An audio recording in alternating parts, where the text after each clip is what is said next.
Hello folks, I'm Coach Comprido and I'm here today to answer a couple questions.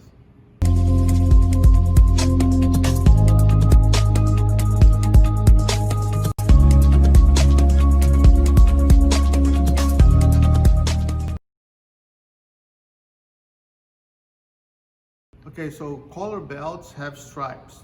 Okay, so it is a way to show progression. You know, Jiu-Jitsu don't have that many belts, and then one way to show progression is give stripes. Different places have different ways to do that. Some places have tests to give stripes. Some places give stripes based on attendance. Some places give stripes based on how the instructor feel about the students. When I was a collar belt and my academy, we pretty much did not have stripes, so I always struggle a little bit in giving stripes. I forget about it.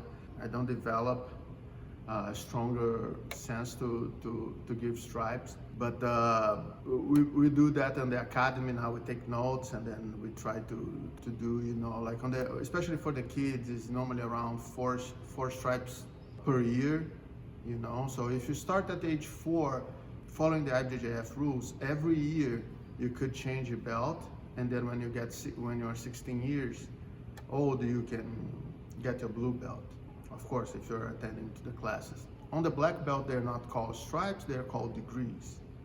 And then they are basically, you get one on the first 3 years per 3 years in activity. That means you have to be training, you have to be teaching if you're a teacher, and you have to be competing, okay? And then you go all the way from the 1st to the 9th, and then start to every 3 years, then every 5, then every 7, then every 9 years. Okay, it's very common on the black belt that you see people get the black belt, stop the training, come back 10 years later and want to put 3 stripes on the belt. They're just cheating. Stripes on the black belt, degrees on the black belt are for years in activity, years that you're being training and competing.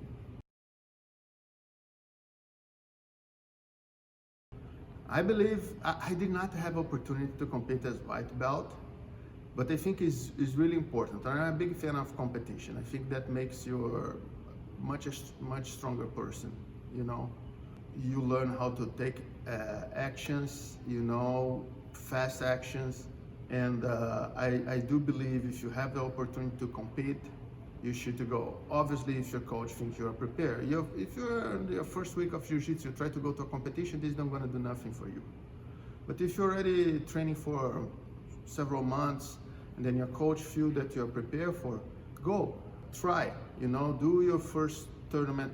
This helps you to identify what you have to improve, and your coach to see how you react and which are the topics that he has to prepare you better.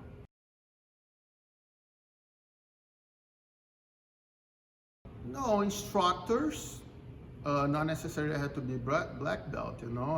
I have amazing instructors here in the academy who are not black belts, but your professor has to be a black belt, or should to be a black belt. It is situations where you're living in a place that is nobody that can teach you and stuff, but you always should to be guided by a black belt, not even say a black belt, by a professor.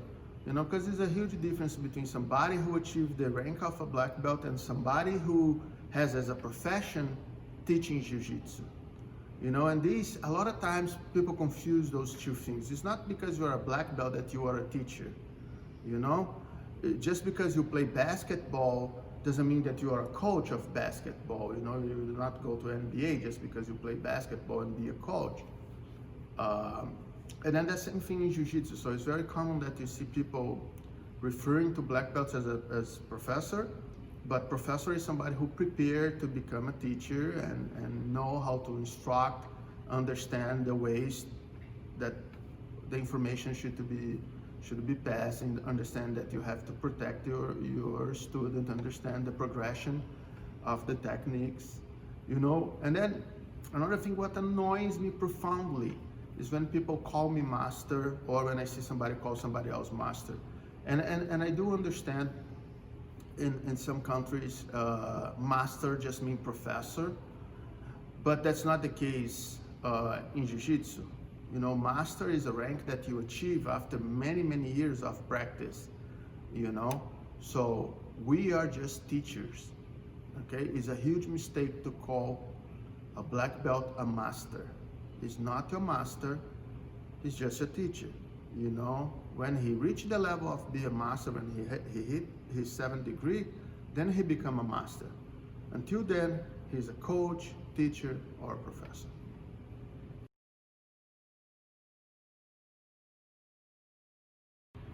So I never took a test for being promoted in Brazilian Jiu-Jitsu. In my academy, I almost have the test for blue belt, but then the group who took the test before me was the last group who took the test. After that, we're just giving belts. Anytime that the coach feel that the students reach the level, he give us the belt. And that's how I learned to do, and that's how I was doing all the way in Brazil. When I moved to the United States, a lot of people was asking about that, and then what I did is, once I feel that my student is ready, once I get to the point that I would give him the belt, I have him doing the test, okay? I don't have tests for black belts, I have tests for the kids belts, for blue, purple, and brown. I do believe that will make much easier if IBJJF does what the Judo Federation in Brazil does, that is make everybody who apply for a black belt do a test, spend a couple hours or days, whatever, working at the tournament, and I think this make the understanding of the black belt bigger, you know, because when you talk about the guys who are always there on the competition and living this kind of life, is easier to understand what Jiu-Jitsu is about, you know, at least what the competition scenario is about. But there's a lot of people who are training far away, never had a chance to compete, and I think it's important for them to understand the rules of our sport and see how to apply them.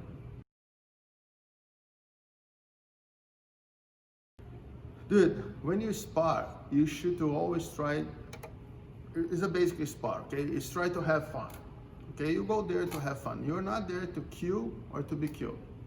But sometimes you have different goals. You maybe are getting ready for a competition, and then you just want to improve, let's say, your choke, okay? So you will spar with the goal to reach the back of your opponent and choke him.